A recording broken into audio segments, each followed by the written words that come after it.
When you're responsible for the healthcare benefits of thousands of agricultural workers and their families, you really can't afford to have your technology working against you. A couple of years ago, our guest Becky Barlow, she and her organization found themselves in that exact situation. Becky's the CEO of AG Healthcare Health Benefits Alliance, and in 2003, she engaged Endsight to help better align the technology with the organization's mission. Becky, thank you so much for making time for us. We're thrilled that you'd come and share your story with us today. Thank you, Jason. Appreciate you having me. It's a real thrill. Well, I think probably the place where we should start is to help folks get to know you and your organization a little bit better. So maybe you could tell us a little bit about what it is that you do, and more importantly, who it is that you do it for, because they're people that really require some serious service and help. Exactly. And it's my favorite subject. I'm glad to be able to talk about it. Our organization was formed in 1972. So we've been around a good long time. At that time, it was under the name of California Wine Grower Foundation. And we've evolved quite a bit every decade in the last 50 years. And in 2019, we decided to adopt the DBA Ag Health Benefits Alliance because it more closely described what we do. There was some brand confusion because there's a lot of California grower type named organizations. Our audience is predominantly growers, vineyard managers, and wineries in Napa, Sonoma, and a little bit surrounding counties as well. And what we do best is we provide group health benefits for the employers to provide to their employees. And we're a nonprofit, which is unusual for an insurance agency, but we pride ourselves on trying to make those benefits as affordable as possible so that the employers can offer them to their workers and help protect their financial security. I have been working in the agricultural space since 1988. I actually had the privilege of coming up here and being asked to run this organization in 2006. And it's just my passion to be able to provide benefits for the field workers. Okay, and you don't do this by yourself. You have a team now, not a huge team, but you have a team that helps you do it. I'd imagine you're pretty heavily reliant on your technology to be able to do what you do. Yeah? Yes, we are reliant on our technology and we house a lot of private and confidential information. Mm, Not just for the health plan, which is what we primarily do today, but we administered that pension plan for 50 years. And you can't administer a pension plan without information about Social Security numbers, dates of birth, and salary. So right. we still have that, and we need to keep that information for a good long time in Hmm. case anybody ever comes out of the woodwork and says they need to, as, which, as it people have a happens. tendency to do, right? That just seems to Right. be something that comes up. Right, exactly. Somebody Okay. talks to their cousin and yeah, Yeah. so it's important to protect that information and um, that was actually what led us to finding Insight and developing that partnership. Oh, I love that. I was gonna ask that next. Maybe if we could go back a little bit before working with Ensight, could you describe what your experience was with your technology prior to starting the conversation that led to us working together? It was very patchwork. And we are fortunate that we work with a health insurance partner that gives us access to their mainframe. And part of that, they were providing us the tech services that we needed. And just like everything else, it kept getting more and more complicated. And we had a local person who could help us with hardware type things. And then, if needed, he could coordinate with them. But we just felt like we needed greater support, more reliable support, greater support, and to not be so reactionary. A machine breaks and now you replace it. But, to have more of a strategic plan around our technology. And I joke about being tech savvy because I'm really not and need to have something we can lean on. Yeah, it seemed like it sort of sounds like one of the things that you're kind of getting at is that the cost to fix the broken computer isn't that's not the biggest cost. There's an impact on the organization Well, that sure. you were starting to Yeah. recognize. Well, Yeah. sure. When you go down and you can't work, then you've got Hmm. labor costs, you've got customers that not are being responded to. Hmm. That's just not how we like to do business. And I will Yeah. tell you, we were in St. Helena and the internet wasn't great. So we could literally go down for days.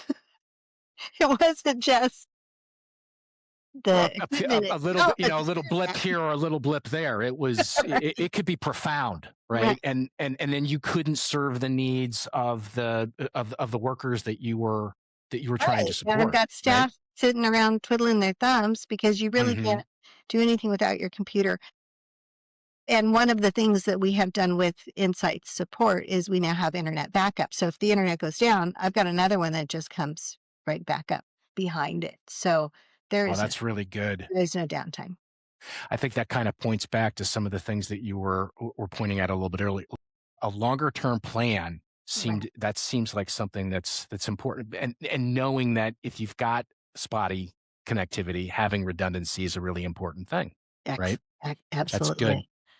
Well, Absolutely. kind of staying in this pre-Insight stage, what was it that started the conversation with Insight? It was it was kismet. It really was. At our company, we don't have salespeople. We're mostly referral based. And just by coincidence, I was thinking, we need a better plan, and I got a call from somebody at Insight, who said, this is what we do. And so it was good timing. And the reason why I mentioned not having a sales force is when I mentioned it to my chairman that I was talking to Insight, it happens that his company uses Insight. Oh, wow. So there was a So connection that so way as yeah, well. so while I didn't get a direct referral when I needed to find out about the company, the person, one of the people I respect the most, was able to say, "Oh yeah, we use them." Oh, that's really great to hear. Well, as you were kind of going through the evaluation process and looking at options, was there anything that jumped out to you about the way that Insight works, or something that you uncovered in that conversation that made you feel like, yeah, this might be the right way to go? Well, I liked having a team that would be readily accessible, but also a team that was willing to work with our third party vendor because it's a unique setup. And so we got them. I think we had 3 calls with with our other vendor and Insight to make sure that it was going to work before it launched. Hmm. And so really making sure that there was going to be a real partnership in place. That was one of the key criteria there. That's good to hear. That's good to know.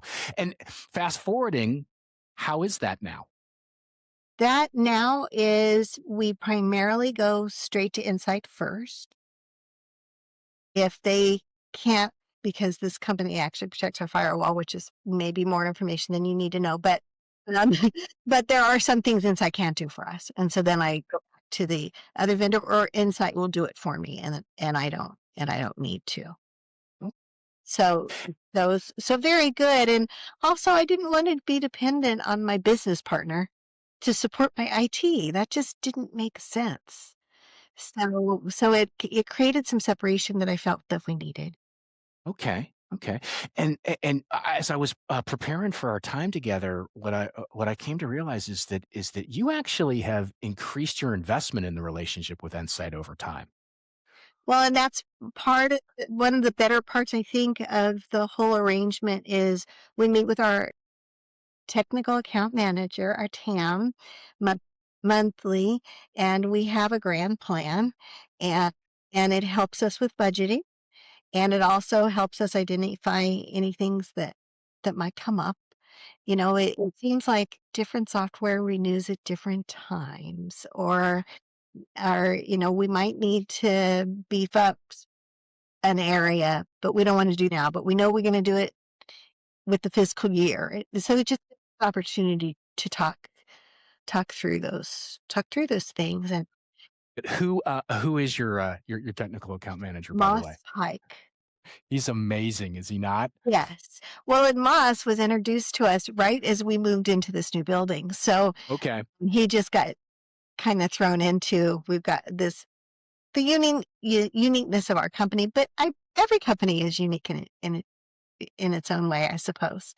I I couldn't agree more. Yeah. There's things there's things that tend to be the same, but there's elements that are unique across organizations, culturally, technologies used, customers served, and understanding that nuance. I think is a key piece to being able to really deliver a strategy that's got a hope of supporting the organization. Right. Which is like I do for my clients.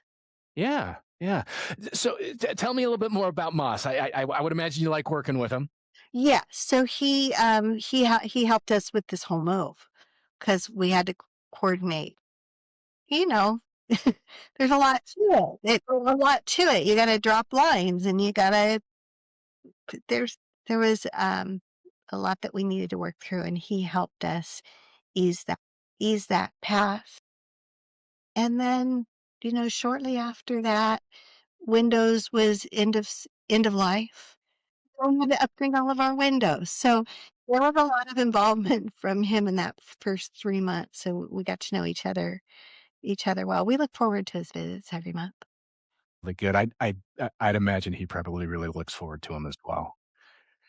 It's great to get to work with clients that value what you're doing and really have and take the recommendations and see technology as a lever that you can pull to deliver a higher quality of service to their constituents. And I know that we feel that way about you. Is there anyone else at Endsight, any other names that kind of jump out at you or that have made an impression on you? Well, certainly Adam Camacho, because Adam had to fill in before Musk took over. And so we got to know him very well too. And Moss shadowed him for a while before he cut him loose. So Yeah.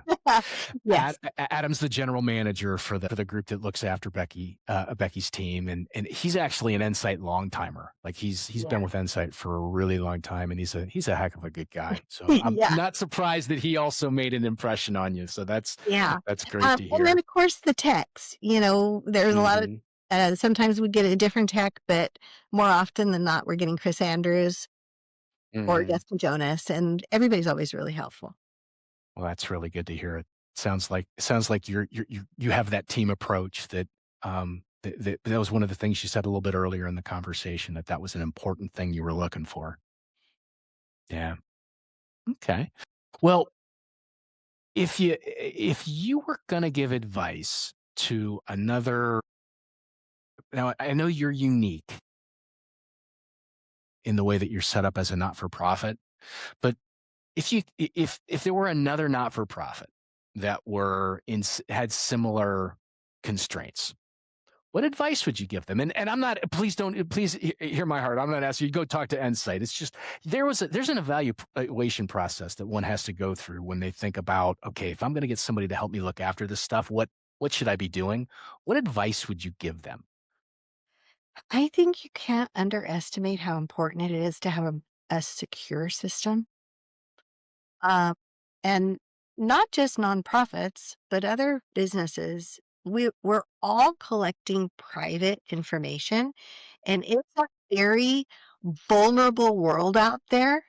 And I think we can't be too careful. And there's a cost associated with having a solid structured system, and it's an investment. And the cost to not do that could be far greater.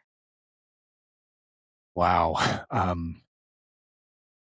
I've heard that several times before, and I appreciate the insight. I think it's helpful because I think particularly for a smaller organization, one that might have fewer than 50 employees, for example, it's really understandable if the leadership says something to themselves along the lines of, "Well, am I really a target? I'm kind of small."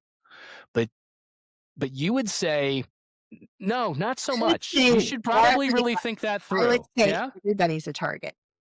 Yeah. And Okay. actually, this is probably just fresh on my mind because today I'm having to notify my members about a breach that occurred like 4 relationships, maybe even 6 relationships connected. It doesn't, they've assured us it didn't affect our members, but still, there's that obligation to report. What if you were the number one? That could bring your business to its knees. Yeah, people trust you to protect their data. And if you're not doing that, then it could cost you in a big way. Well, it sounds like what you're describing is an environment that's more stable than maybe it was in the past, that's safer than maybe it was in the past, that is shepherded maybe differently or has a better or stronger plan than it may have had in the past. Mhm. Am I putting words in your mouth, or No, does that no, adequately capture? it's Okay, it's very okay. much true. Well, I guess the thing that I'm really interested in these days then would be, you have the foundational and safety pieces in place. And that actually, in my estimate, it actually puts you ahead of a lot of other organizations on the, your peers in the marketplace, for example. But having that has got to make you start thinking about, like, well, okay, well, what's next? Have you thought about how new technologies, or how the technology that you have might be better applied to the future? And what excites you, if anything comes to mind? Well, if I don't think about it, Moss does. I love that. That's That great. so that part is good because I might not be thinking about things, but I also know if something comes up and it occurs to me, I can ask him. Naturally, AI is a big one right now. Um, how is that going to affect us? We recently designed our website, and actually, Moss gave me some cautionary advice about an interactive form that I put on the site. So, Okay. yeah, that kind of thing. Other than that, it's more about maintenance. How do we maintain what we've built? Because it took a while Hmm. to build the structure. Yeah, What's these things just coming don't next? happen overnight. Yeah, it's an iterative process, and our relationship has covered a number of years. Right. Right. Yeah. Exactly. So, yeah, just having that in place and being able to budget for it. Wow, that's really good. Really, it's really good insight to share with us. One of the things that I want to make sure that I ask is, you know, is there something that you'd like to share that I haven't asked about, or something that you think viewers of this session might find interesting or helpful? Well, there's a cost involved. But like I said, there's also a cost in not having the most current technology, not having good security and all of that. So for an company that is considering maybe taking it from independent support to from a team like Insight, just to know that they're making an investment in the future of the company. Oh, wow, that's amazing. If you ever It's not decide that scripted. I mean, you want to go someplace else, maybe you should come work with us. That was, yeah, I don't think it's not anybody, scripted. could have said that better. That's It amazing. really is true. Well, Becky, you have been super generous with your time today, and we're grateful that you would share your story. If folks want to connect with you to learn more about your organization, or maybe to network with you, what is the best way for them to do that? We can be found at aghealthbenefits.org. Okay. All of our contact information is there. And like I said, it's a new site. So I'd love for And it people should be to checked out. I was on it in prepping for this. okay. It looks Okay, really good, by the way. It's a, good. it's a very pleasing design to the site. Well, So great we're job. surrounded by beautiful scenery, so that makes it easy to do. You are surrounded by beautiful scenery. Well, if what Becky is saying in her story and her organization's story, if it resonates with you and you'd like to learn more, we want to invite you to look around this YouTube channel. We've got a tremendous amount of content up here that's educational in nature, but it also gives you a sense of Insight's bedside manner. If by if you prefer to just talk with us, you can go to our website. It's www.endsight.net, and in the top right hand corner, there's a Let's Talk button. If you just select that, we'll get in contact with you, and we would love to have that conversation with you. Thanks so much for watching.